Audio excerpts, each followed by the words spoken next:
এটা খড়ের ছাতু, এই যে দেখুন, এটা খুব সুন্দর, এটা খড়ে হয়। এই ছাতু দিয়ে আমি একটা পাতা, লাউ পাতা দিয়ে নতুন রেসিপি দেখাবো। এই যে আমি এবার এটাকে কাটছি, বানিয়ে নেব ছাতুটাকে সুন্দর করে। এটাকে রেখে দিচ্ছি নিচে। এইভাবে ছাতুটাকে আমি বানাবো।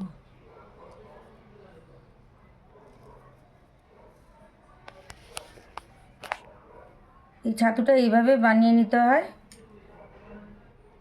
অনেক দিন আমি কোনো ভিডিও করিনি, কারণ আমার মেয়ের উচ্চ মাধ্যমিক পরীক্ষা ছিল।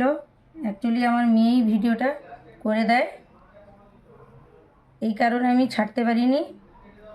অনেক দিন পরে একটা মনে হলো যে ছাড়ি একটু, কারণ মেয়েটা পরীক্ষা শেষ। এই কারণে আজকে একটা নতুন রেসিপি নিয়ে হাজির হলাম। এই যে ছাতুর ডান্ডিটা আমি এইভাবে করে নিয়েছি। এটাকে আমি এবার কেটে আপনাদের দেখাচ্ছি। এইভাবে আমি সবকটা ছাতু করে নেব। 250 ছাতু নিয়ে এসেছি। এটাকে এইভাবে কেটে নিতে হবে। এইভাবে নিয়ে এই যে 4 টুকরো করে নিয়েছি। এবার এটাকে এইভাবে কুচিয়ে নেব।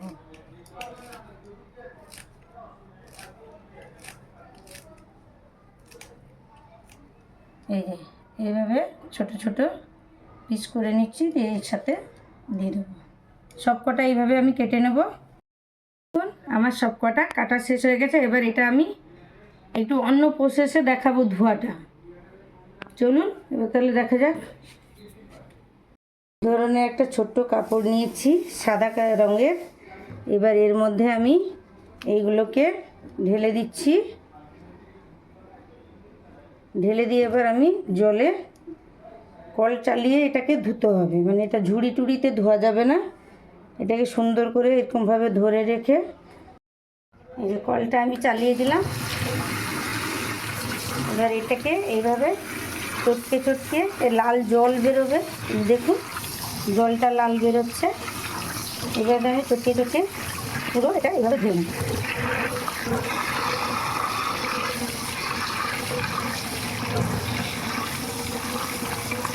লাল জলটা যখনই বেরোবে শেষ হবে, তাহলে জানবেন এই জিনিসটা পরিষ্কার হয়ে গেছে। আবার দোকানে এবার আমি এইভাবে চিপিয়ে দেবো, দিয়ে একদম পরিষ্কার করে নেব। জল একদম রাখবো না।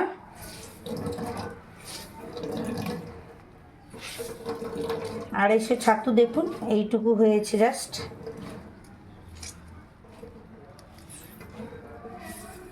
এটা পাতা দিয়ে করলে এটা খুব ভালো লাগে, চিংড়ি মাছ দিয়ে।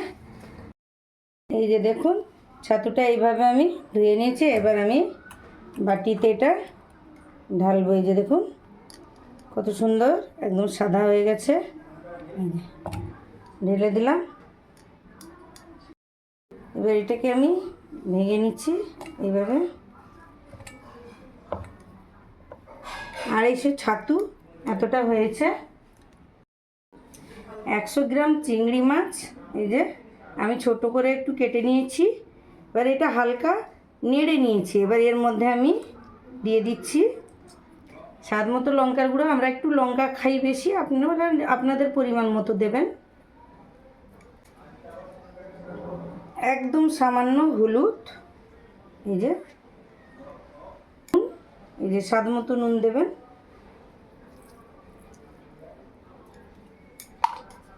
আর একটু দেবো আমি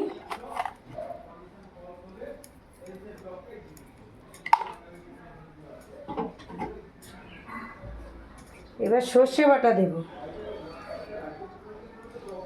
এই যে 1 চামচ দিচ্ছি, আরও দেব। বড় চামচে 3-4 চামচ সর্ষে বাটা দিচ্ছি। এবার দেবো প্রচুর পরিমাণ পেঁয়াজ কুচি, 250 মতো পেঁয়াজ কুচি দিয়ে দিচ্ছি এর মধ্যে।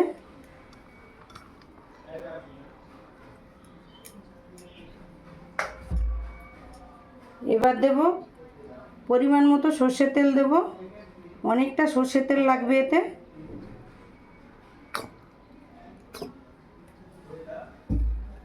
এবার আমি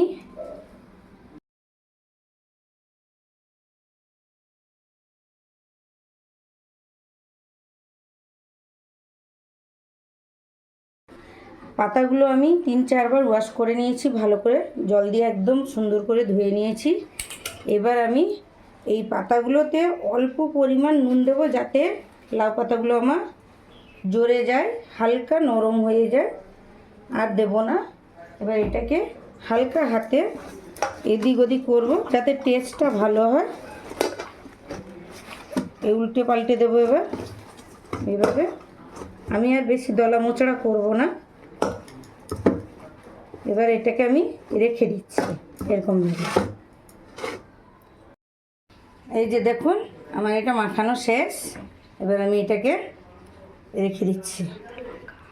কাঁচা লঙ্কা এবার এর মধ্যে দেবো কয়েকটা। আমি এবার এই পাতাগুলো এইভাবে নিচ্ছি,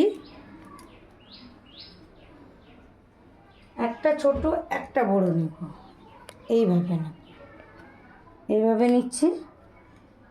এবার আমি এতে চিংড়ি মাছটা দিয়েছি, আপনারা চিংড়ি মাছটা দিতেও পারেন, নাও দিতে পারেন, কোনো অসুবিধা নেই। শুধু ছাতু দিয়ে করলেও খুব ভালো লাগে এটা খেতে।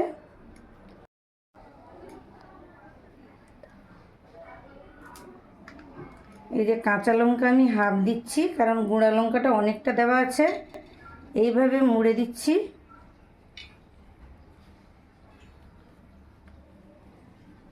এইভাবে মুড়ে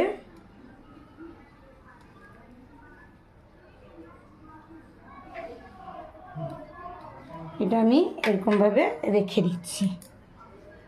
এরকম সব কটা আমি করে নেব। আজকেও কি বড়ার চপ, ছাতুর চপ করছো নাকি গো? ছাতুর পাতা ভাজা করছি, তোমার ছাতুর ফেভারিট। তাহলে যাও, আজকে দুটো ভাত খাওয়া যাবে। টক ডাল করবে এর সাথে? হ্যাঁ হ্যাঁ, আম ডাল করব, আর বড়া ভাজা করব, ছাতুর বড়া। গরমে কিন্তু খেতে হেভি লাগে, যাই বলো। তোমার খুব ফেভারিট, ওই কারণেই তো করা।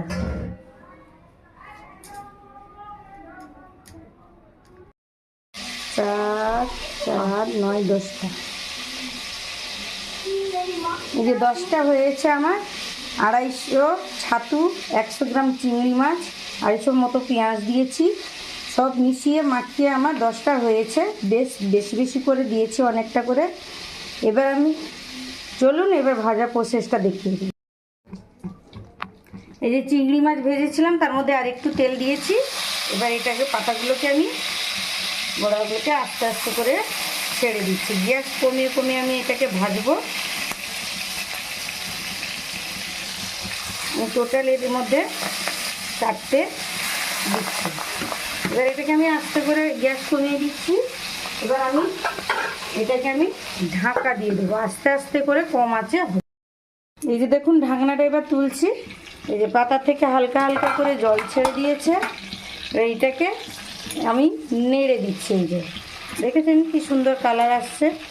এটা খুব টেস্টি হয়, এটা আমার মা করতো, আমরা ছোটোবেলায় প্রচুর খেয়েছি। এটা আমি বাড়িতে করেছি অনেকবার, ছাড়বো বলে ছাড়া হয়নি। আমার হাজব্যান্ড এটা খেতে খুব ভালোবাসে। আবার ঢাকা দিয়ে দিচ্ছি। এইভাবে আমার সুন্দরভাবে ভাজা হয়েছে, একটাও খোলেনি। দেখুন খুব সুন্দর হয়েছে। এই যে দেখুন, এটাকে এই যে দেখুন। এবার এটাকে আমি তুলে নিচ্ছি, এইভাবে রাখছি। খুব সাবধানে রাখতে হবে। এই দেখুন খুব সুন্দর হয়েছে। দেখুন একটাও আমার খোলেনি।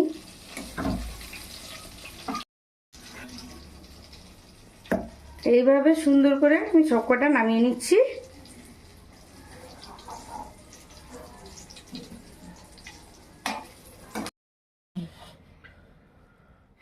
দেখি, খেয়ে দেখি সোনার পাতা ভাজা, ছাতু ভাজা কেমন হয়েছে গো? অপূর্ব। অপূর্ব। এই রেসিপিটা অনেক আগের রেসিপি, আমার মা, দিদা, ঠাকুমা এরা করে খাইয়েছিল, তাই খেয়েছিলাম, খুব ভালো লেগেছিল। আপনারা বাড়িতে ট্রাই করবেন, খুব সুন্দর হয় এটা খেতে, খুবই সুস্বাদু খেতে হয়, ওইটা দিয়ে একতলা ভাত খাওয়া যায়। আপনারা বাড়িতে ট্রাই করবেন, সাবস্ক্রাইব করবেন, লাইক করবেন, শেয়ার করবেন আর কমেন্ট করে জানাবেন রেসিপিটা আপনাদের কেমন লেগেছে।